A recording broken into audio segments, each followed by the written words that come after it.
So, I just got done watching this movie, for lack of a better term, called Till Death Do Us Part. A movie that came out around 2017 and directed by Christopher Stokes. Before I go in and way the fuck in on this movie, on this hot ass garbage, I just want to put a spoiler alert up, okay? Because this review has plenty of spoilers. Plenty of spoilers. You have been warned. This is a spoiler warning. I don't want to hear anybody in my comments say, "You spoiled the movie for me, Bigzo." No, I don't give a fuck. I told you what was going to go down. So now you know. So let's continue. This movie was boring garbage. It wasn't even a type of garbage that's a hot ass mess. It was just boring garbage. Like, it was just so stupid, so fucking stale. Oh my god, I don't even know how to even begin going in on this goddamn movie. Because at least with some bad garbage ass movies, you're able to look at it and be like, okay, this was garbage, bitch, but at least it was that kind of bad that made it good. You know, it was hot, rancid garbage. It had a flavor to it. This movie had no kind of fucking flavor. This garbage was just stale and boring, okay? So, I want to start this off by saying that this movie is a complete rip-off of 1991's Sleeping with the Enemy, which is an amazing movie starring Julia fucking Roberts, okay? Legendary mother, as Quadir would say. Legendary mother Julia Roberts, bitch.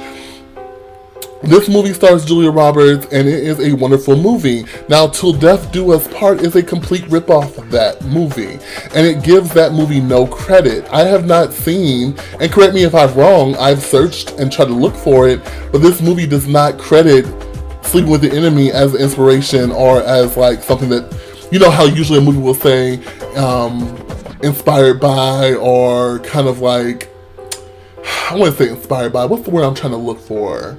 Or, you know, it's kind of saying, oh, this is a version of...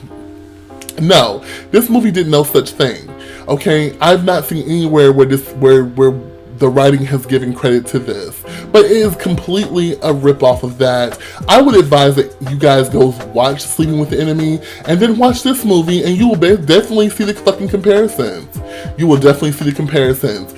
But, once again, I want to say that this movie was directed by Christopher Stokes.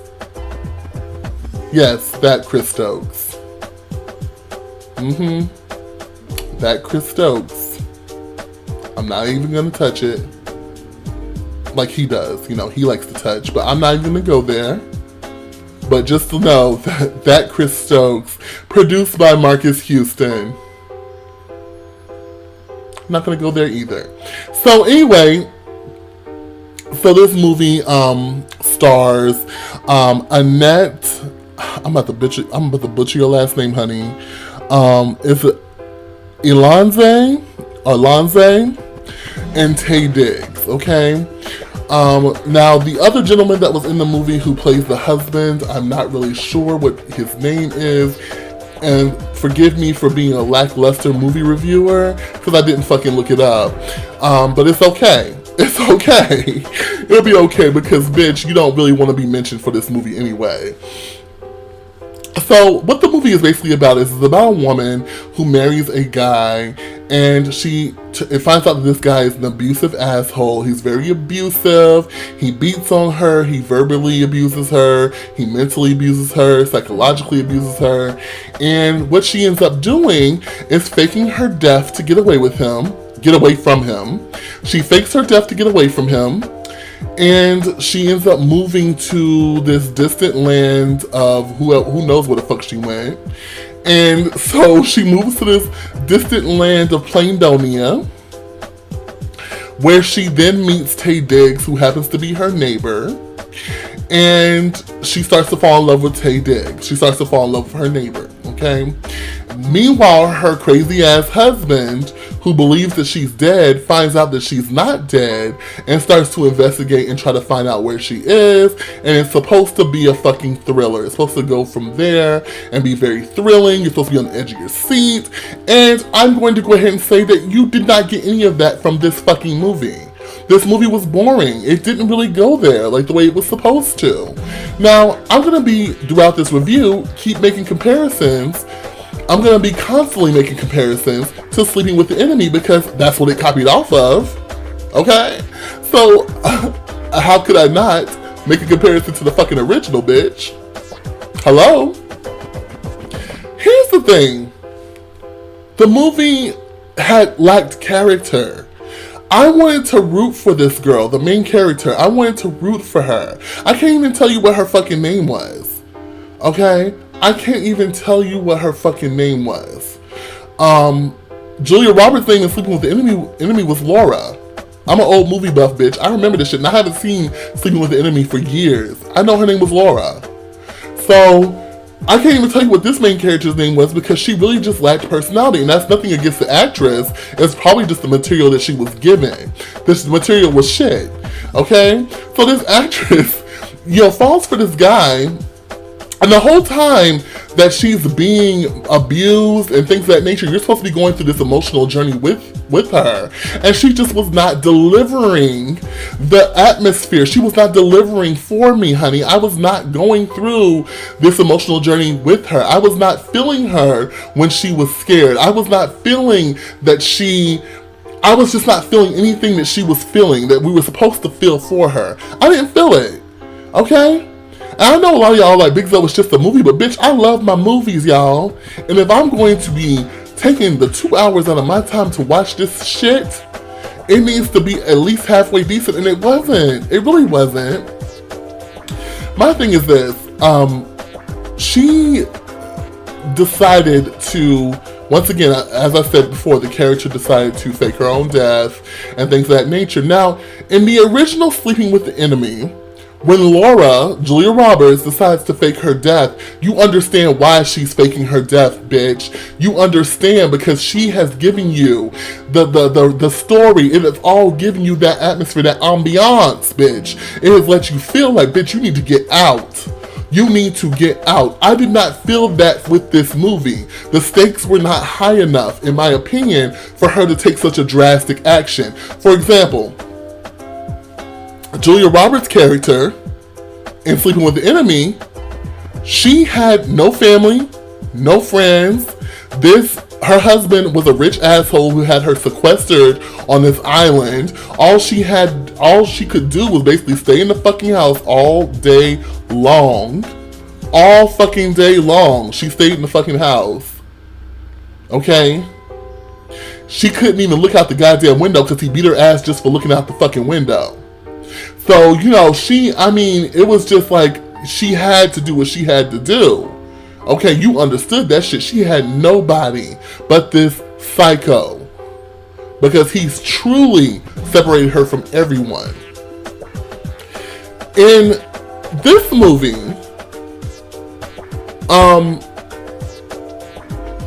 in Till Death Do Us Part, this bitch had friends. She had family. She was definitely an independent acting woman. She still had a strong personality because Miss Julia Roberts from the older movie, that shit had been beaten out of her, so she was very timid. She was very scared. You felt her fear. But Miss Honey Cabbage, in this film, I didn't feel that. I didn't feel like battered, woman who had to go to this extreme to fake her own death. Bitch, you could have hooked up with your friends, got you a couple of baseball bats and some guns, and went to town on this motherfucker. In fact, before she left to fake her death, on one of these occasions, I forgot, once again, that I just watched the movie and half of it's already gone from my mind. That's how unremarkable it was. So on one of these occasions, she actually fought his ass and knocked his ass out. That does not seem like someone who is so afraid and so timid that she has to fake her death to get away from him. That's not how I felt. And it didn't feel like those were the stakes for this movie. So it felt like what she did ended up being very unnecessary, in my opinion. That's just my opinion. Once again, you know, there are a lot of people who probably watched this movie, and if you did watch this movie, and you did enjoy it, and you do disagree with me, please comment below so we can discuss this. I love a good discussion and a good debate as long as we're respectful on both sides. But that's how I felt. Let's move on down the road to her husband. Sleeping with the enemy, the husband was intimidating. This motherfucker looked like a goddamn psycho with his porn stash, okay? This dude looked like you just look at him the wrong way and he was gonna bash your fucking face in. Bitch, like, he was so unpredictable. His actions were unpredictable. It was just like, he was fucking truly scary. And I live for that, because that's the tone they were trying to set. This dude brought home an expensive ass dress just to fuck her in and sleeping with the enemy. Okay? Until death do us part, I did not feel that same energy from this guy. I did not feel that energy. I did not feel like he was that psychotic. I mean, obviously, it's wrong to be abusing your wife. Obviously, that's just, you know, wrong. And obviously, you have some mental issues if you're doing that. That's just crazy. I'm not condoning that. I'm not saying that that's not enough to want to get out of the relationship. But I'm saying, for the tone, because this is supposed to be a thriller. This dude's supposed to be a psycho. Like, she was supposed to be afraid that he was going to kill her ass. I didn't feel it. I didn't feel like he could. He was a dominant, abusive asshole douchebag. But he wasn't like this psychotic. You guys know what I'm talking about? It wasn't like he was a psycho. Like, bitch, I want to see Norman Bates. Bitch, if you're trying to give me Norman Bates, don't give me, I don't know, don't give me motherfucking Malik Yoba from Why Did I Get Married? Because that's what he was acting like. Like, you giving me Malik Yoba, who was also in the movie as well as his detective friend. But that's what you're giving me, okay? So, you know, when she eventually ends up running away and faking her death until death do us part, she meets Tay Diggs, who happened to be her neighbor in this new town of Plaindonia that she moved to. And in Plaindonia, she's like a waitress or some shit. I don't know. It didn't really explain shit. That's another thing. When she ran away and sleeping with the enemy, it really went into detail about her plan, how she executed it out, what she ended up doing, yada yada yada. In this movie, it's just kind of like we're just throwing shit at you. The writing was very lazy. And I don't give a fuck. A lot of people be like, oh, it's a black film. It's a black film. No, bitch. That pisses me off because there were so many good black movies at one time, and we keep getting this bullshit. So she, you know, runs away. She meets Tay Diggs, who's her neighbor now, and they are supposed to have a romance. I wasn't getting romance from them at all. It looked like they were just reading the script. Like, they started being romantic towards each other because it was on the script. That's how plain it felt. It felt robotic. It felt like I didn't feel the fucking romance. Once again, in Sleeping with the Enemy, I felt that shit. So Death Do Us Part? No. In Sleeping with the Enemy, I felt it. When she met, and forgive me, I don't know these actors' names, but when Julia Roberts met her neighbor, it really went into how sweet and everything. It was just very nurturing. Like, you could feel the connection between the two. And it wasn't fast, and there were no goddamn children. Why did they tried to switch it up a bit by making her pregnant, and they also introduced this little girl, like Tay Diggs had a daughter, and they made her pregnant. It really meant nothing to the fucking story. The children added nothing to the story. It didn't do anything. Why were the children fucking added? Why? And why was this movie not fucking rated R either?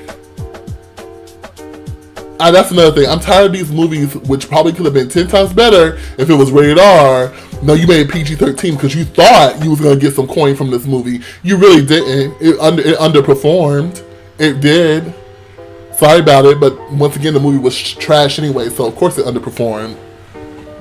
But anyway, I just wasn't buying it. Tay Diggs looked really bored during this whole thing. I've never been a fan of any of Tay Diggs' characters, really. Except for maybe Winston from How Stella Got Her Groove Back. But I've never been a fan of any of his characters that he plays. Now, he's been in some really great movies. The Wood, The Best Man, How Stella Got Her Groove Back. Oh God, what's that one fucking... What the fuck was that one movie? That movie wasn't called Love and Hip Hop, was it? He was in a movie with Sanaa Lathan. I forgot what the fuck that movie was called. Anyway, so, you know, he's been in some really good movies. I just didn't care for any character that he played in those movies except for Winston from How Stella Got Her Groove Back. But, yeah. Taye Diggs just seemed bored. He just seemed like he didn't really want to be there. And honestly, they could have got another actor to play that part.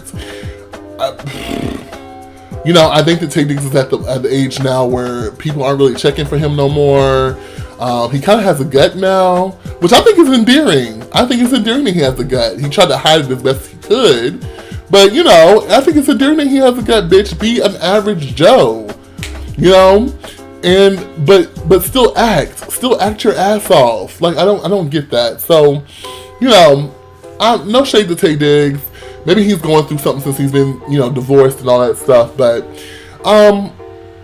yeah, the climax of the movie it just all wasn't good, you guys. So, in grand total, I give this movie like a 3 out of 10. And the only reason I give it a 3 is because it gets a couple of points for effort. But you still get the failing grade, bitch. Like, you get effort. You put some effort into it, maybe, and the effort that I want to say that you put into was the fact that you filmed the goddamn movie in the first place. But everything else was like luster. You slapped it together. It looks like y'all wrote this shit overnight. You slapped it together in a couple of days, and you packaged it up. Didn't even edit it right. The editing was off. Why the fuck was Drea in this movie? Why was Drea in this movie?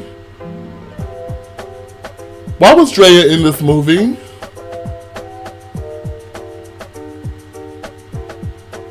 So anyway, you guys, if you've seen this movie, please tell me how you liked it. If you liked it, that's good too. You know, once again, all opinions are valid. So if you like this movie, please, you know, tell me that you liked it below and tell me why you liked it. And let's have a discussion. Let's get it popping. But remember to always respect each other, okay? So I just love all of you guys. Thank you so much for enjoying this movie review. I hope you enjoyed it. I hope you liked it. There will be other movie and TV show reviews coming up. Stay tuned for a new Late to the Table podcast coming up soon. And I hope you guys have a wonderful time. Once again, like, share, and subscribe. Share on all your social medias. Let your friends know about me. And hit the notification button. Alright, I'll be back soon with another movie review soon. And another Late to the Table. Bye.